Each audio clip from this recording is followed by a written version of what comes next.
Bom, pessoal, mais uma vez, bom dia, sejam bem-vindos, sejam bem-vindas ao terceiro bimestre. Nós estamos começando aqui a nossa primeira aula deste terceiro bimestre. Gostaria de contar com a participação de todos e todas. E vamos lá. O tema da nossa aula hoje é Revolução Chinesa. Nós vamos estar trabalhando ao longo desse bimestre os conflitos mundiais, né? Aquilo que aconteceu a nível de mundo. E essa nossa aula de hoje, ela traz uma abordagem, uma reflexão a respeito dos conflitos mundiais, especificadamente a Revolução Chinesa. Mas antes de propriamente falar sobre a Revolução Chinesa, eu gostaria de fazer uma retrospectiva com vocês, né? Porque às vezes compreender apenas a Revolução Chinesa, ela fica algo um tanto quanto vago, né? Compreender apenas a Revolução Chinesa fica algo vazio. Então, nós vamos entender um pouquinho o que estava acontecendo e de que forma essa Revolução Chinesa se deu. Primeiro, a gente precisa pensar que essa revolução ela acontece em dois momentos, em duas etapas. Ela acontece a primeira etapa lá em 1911 e ela vai depois acontecer a sua segunda etapa, né, lá por volta de 1949 por aí, tá bem? Então, vamos entender aos poucos o que foi essa Revolução Chinesa. Primeiro tópico que eu queria trabalhar com vocês dentro desse contexto Revolução Chinesa é antecedentes, tá? Então, o que aconteceu antes disso aí? A China ela era governada desde o século XVII por uma dinastia, né? Então, era um império chinês. Então, existia uma família aí, existia uma dinastia que estava no comando da China desde o século XVII, tá? A dinastia Manchu. Então, essa dinastia esteve à frente do controle do poder político e econômico chinês, tá? E aí, pessoal, essa dinastia, essa família que estava nesse poder, ela começou a sofrer intervenções, né? Intervenções imperialistas europeias, né? Vamos compreender aí que nós estamos no período entre guerras também, né? Então, vai acontecer toda essa revolução chinesa aí entre Primeira e Segunda Guerra Mundial. É muito importante a gente se localizar a nível de mundo também, tá joia? Então, essa dinastia Manchu, ela começa a sofrer interferência dessas potências europeias interessadas em seu território, tá? E isso a partir do século XIX, tá? Lembrando que essa dinastia, que essa família estava no poder desde o século XVII, tá? Essas potências europeias estavam interessadas nesse território do Japão, porque o Japão é uma nação muito diversificada, né? Tem uma biodiversidade muito grande, então isso era um alvo de grande interesse. Então, você tem desde uma formação montanhosa muito grande, rochosa, quanto você tem solos cultiváveis também e bem aproveitáveis. Então, isso aí é muito importante a gente levar em consideração. Tá joia, pessoal? Em 1905, né? Vamos lá, vamos para a data. Em 1905, se forma um partido dentro da China, tá? Para fazer uma oposição. Então vamos lá, retomada. China, desde o século XVII, sendo comandada por uma dinastia, ok? Dinastia Manchu. A partir do século XIX, a China começa a ter umas investidas das potências europeias que estavam interessadas no seu território, ok? Lá em 1905, forma-se dentro da China um partido opositor a essa dinastia. E aí, então, pessoal, começa esse desdobramento para acontecer essa primeira revolução, tá? Em 1911 e em 1912, aí, entre 1911 e 1912, se instala a República Chinesa, tá? Com essa revolução nacionalista, tá bom? Então, olha lá. A primeira etapa da Revolução Chinesa, ela acontece entre 1911 e 1912, com esse novo partido de oposição, que foi o Partido Nacionalista, trazendo para o nosso brasileiro, né? Trazendo para o nosso português. Você tinha, então, uma dinastia no comando, essa dinastia começa a sofrer interferências europeias, ela começa a ceder aí, né? e depois, lá em 1905, nós damos início a essa primeira fase da Revolução Chinesa, que foi a instalação da República Chinesa, tá? Kuomintang vai se chamar essa revolução, esse primeiro partido, né? O Kuomintang. Depois, tudo isso tem lá no texto que eu ofereci para vocês dentro da plataforma do Google Sala de Aula. Olha só, pessoal, esse partido nacionalista ele fica no comando e ele começa aí a traçar novas estratégias, né? Então, de 1912 a 1949, repetindo aqui a data, de 1912 até 1949, os burgueses nacionalistas, lembra-se do contexto de burguês, aqueles detentores de capitais, eles ficam no poder e eles derrubam essa dinastia Manchu, tá? E isso permitia pactos colonialistas, tá? Então, alguns pactos vão começar a acontecer aqui nesse processo. 1912, dinastia Manchu, que já estava desde o século XVII no poder, sai de cena. Esse partido, né, esse grupo político Kuomintang, que faz essa revolução nacionalista, eles assumem o poder de 1912 até 1949, e eles começam a fazer pactos colonialistas. Pactos colonialistas com quem? Com essas potências europeias, que estavam interessadas nesse território, tá?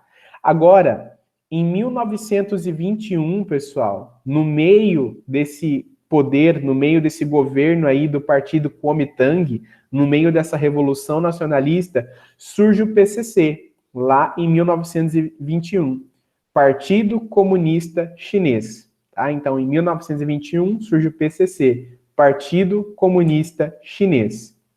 Esse partido, ele tinha uma finalidade socialista, né? Ele queria propor uma reforma da sociedade chinesa também. Então, esse partido, ele estava se alinhando, né, a ideais russos, ideais socialistas, né, que logo lá nós vamos ter o governo de Stalin também na União Soviética, né? Então é importante a gente ter essa compreensão de mundo. Então a ameaça de um socialismo se instaurar ali na China está começando a surgir nesse contexto, tá joia? Lembre-se que aqui nós estamos tendo alguns pactos já com potências europeias, certo? Nesse processo, pessoal, aí ocorre uma guerra civil entre os nacionalistas, que era do partido Kuomintang, e entre os socialistas, né, que era o PCC, Partido Comunista Chinês. Então, em todo esse processo aí, de 1921 em diante, de quando surge esse partido, começa essa guerra civil entre esses dois partidos, entre essas duas ideologias aí. A gente pode dizer que seria mais ou menos uma briga entre esquerda e direita, certo? Lá em 1925, nova data aí para a gente pensar, né? Em 1925, esses comunistas, né, eles estão ganhando força dentro do território, tá? E aí assume um novo governo em 1925, e ele tem como característica o quê? Reprimir mais ainda o partido, esse PCC, porque eles estão ganhando força, eles estão crescendo ali dentro. Só que assume um novo governo que é contra ainda, que não quer que esse tipo de modelo se instaure ali, tá? Então eles vão reprimir cada vez mais o Partido Comunista dentro da China. Lá em 1927, acontece aquilo que foi reconhecido como Massacre Xangai, né? O que foi esse Massacre Xangai? Os comunistas tinham tomado a cidade de Xangai. E o que o governo faz com esses comunistas? Um verdadeiro massacre, expulsando eles dali, porque eles não querem a influência desses comunistas dentro do território da China. Então, esses comunistas, eles têm que fugir e eles fazem essa caminhada a pé, né? Buscando apoio. E buscando apoio de quem? Principalmente das camadas rurais chinesas. A maior classe que foi apoiadora, que deu suporte a essa revolução comunista, depois que nós vamos ver, foi a classe camponesa, né? Então, isso aí precisa ficar muito claro para nós. Essa expulsão deles e essa caminhada que esses comunistas fizeram, e eles eram muitos, né? Eles foram 100 mil membros ficou conhecida como Longa Marcha, né? Então, eles fizeram essa caminhada aí de 12 mil quilômetros com 100 mil pessoas, né? Então, essa caminhada de 12 mil quilômetros com 100 mil pessoas, quando lá em 1927 aconteceu esse massacre em Xangai, né? Ela ficou conhecida como Longa Marcha. Então, vocês percebem que o governo chinês não queria que se instaurasse esse tipo de modelo, né, comunista dentro da China. Certo, pessoal? Se não estiver dando para acompanhar, vai colocando aí na nossa caixa de mensagem que eu vou tentando aqui dar uma retomada para vocês, tá? Nós saímos ali, então, de 1927, quando aconteceu o massacre em Xangai, que aconteceu ali a Longa Marcha, onde 100 mil membros que apoiavam o PCC atravessaram aí 12 mil quilômetros andando China afora para que pudessem conseguir novos adeptos a essa reforma política. Então, nós vamos entrar lá no período de 1931 até 1945, tá? Repetindo aqui. Vamos entrar no período de 1931 até 1945. A China ela foi invadida nesse período aqui pelo Império Japonês, né? Olha lá. Nós estamos falando dos imperialismos, né? Kuomintang, que era aquele partido nacionalista, e o PCC, eles precisam unir forças agora. Por quê? Eles foram invadidos por um império, né? Opa, o Japão está querendo tomar nosso território aqui, né? Então, nós precisamos tomar força. PCC não queria perder a China, Partido Comunista Chinês. E também Kuomintang, que era o partido nacionalista, não queria perder o poder. Então, os rivais precisaram unir forças nesse período de 1931 até 1945. E essa união deles tinha a finalidade de combater esse invasor, tá? Esse invasor, Japão, foi derrotado. Esse período aqui, pessoal, foi chamado de Frente Única, tá? Porque não foram divididos os partidos. Pelo contrário. Então, a Frente Única foi quando PCC e Kuomintang se reúnem para que pudessem, então, unir forças contra o adversário. Eles saem vitoriosos contra o adversário no final da Segunda Guerra Mundial. E eles receberam um apoio muito importante aí nessa Frente Única, que foi o apoio dos Estados Unidos. Então, os Estados Unidos apoiou aí a China para que eles pudessem sair vitoriosos, tá? Então, com o fim da Segunda Guerra Mundial, lá em 1945, Kuomintang, Partido Nacionalista, e PCC, Partido Comunista Chinês, que estavam unindo forças, o que eles fazem? Se fragmentam, se dividem novamente e começa mais uma vez aquelas revoltas, aquela briga interna, né? Aquela guerra civil entre nacionalistas e socialistas. Com o fim da Segunda Guerra Mundial, eles param com essa frente única e eles começam a não mais tomar forças, mas a dividir, a fragmentar, a brigar, porque cada um tinha ali o seu ideal político, tá joia, pessoal? E lá em 1º de outubro de 1949, o Partido Comunista Chinês ele consegue vitória definitiva,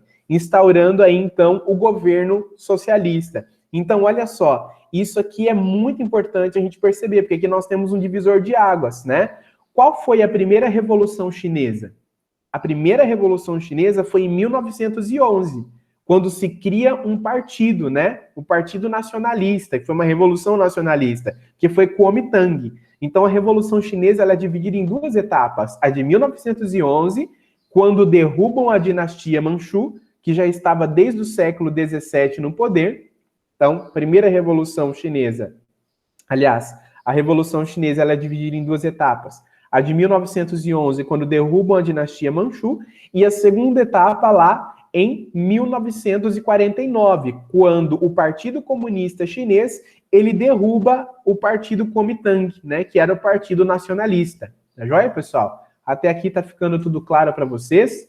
Podem ir comentando aí que o professor vai se encaixando, tá joia? Então, pessoal, começa aqui, então, essa República Popular Chinesa. Eles começam a chamar assim. Com essa República Popular Chinesa, esse governo de Mao Tse-tung, né, que é quem assume aí, ele começa a fazer planos quinquenais, assim como no governo da União Soviética. Então, a cada 5 anos, teriam transformações na sociedade chinesa. De 1949 até 1976, que é esse primeiro tempo aí, né?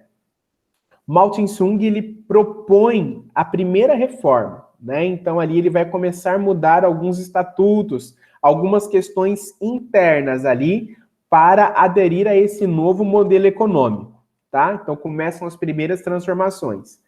Lá em 1953 até 1958, eles começam a fazer o quê? A coletivização das terras. Olha que importante aqui, pessoal. Em 1953 até 1953 até 1958, eles começam a coletivização das terras. Professor, o que significa isso? Fizeram a coletivização das terras. Reforma agrária, pessoal. Eles começam a dividir terra e dar terra aos pobres, né? E outra coisa que eles fazem aqui nesse tempo é investir na industrialização chinesa. Mas essa industrialização chinesa, ela não foi tão positiva assim, tá? Nós vamos entender por quê. Essa industrialização chinesa, o que eles fizeram? Investiram em territórios, em terras, né, que camponeses, que agricultores cederam, muitas terras pessoais, tá? Então, isso aí é muito importante a gente compreender, porque depois muitas dessas indústrias, elas vieram a falir, né? Então, a pessoa não tinha indústria ali na sua terra e ela também não tinha mais a sua área cultivável. Então, isso foi um fator negativo, tá bem, pessoal? Depois nós tivemos um outro plano quinquenal que foi de 1958. Esse plano quinquenal de 1958, ele foi chamado de Grande Salto para Frente, tá? Vou repetir, Grande Salto para Frente.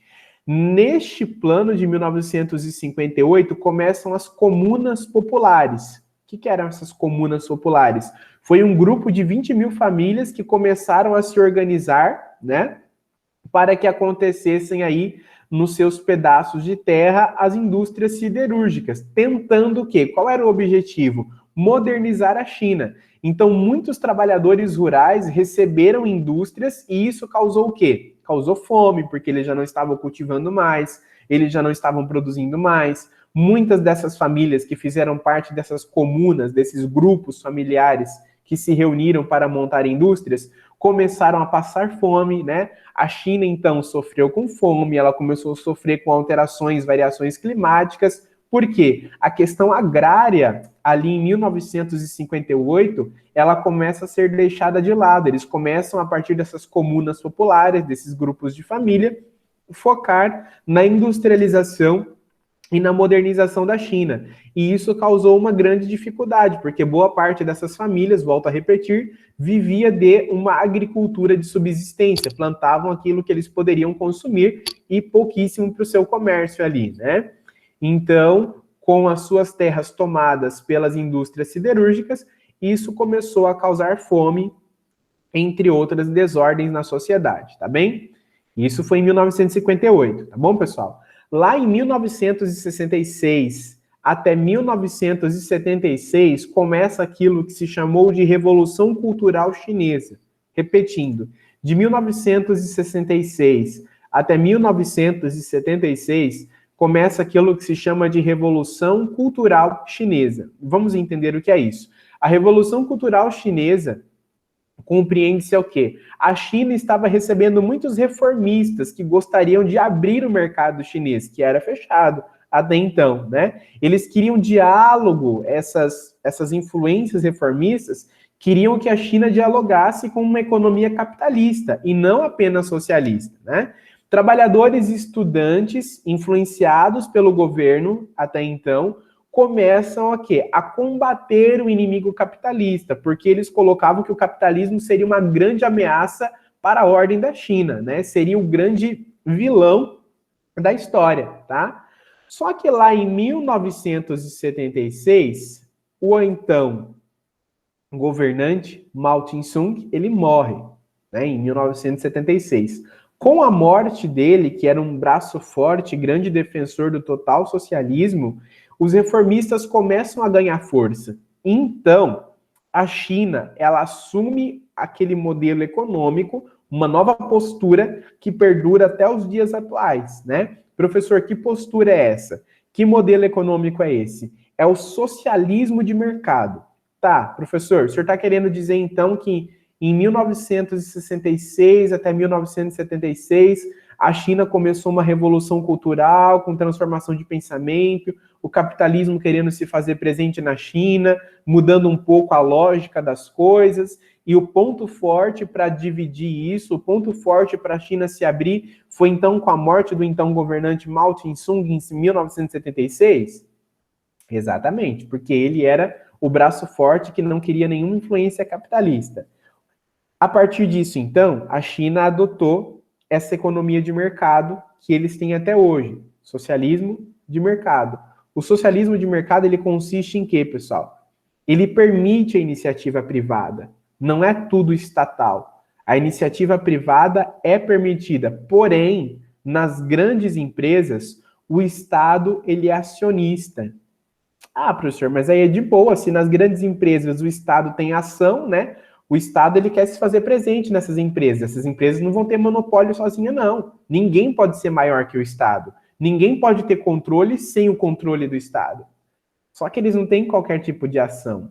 Dentro das grandes empresas chinesas, além do Estado ser acionista, ele é acionista majoritário. Então, ele tem a maior parte das ações. Ou seja, nada passa despercebido do Estado.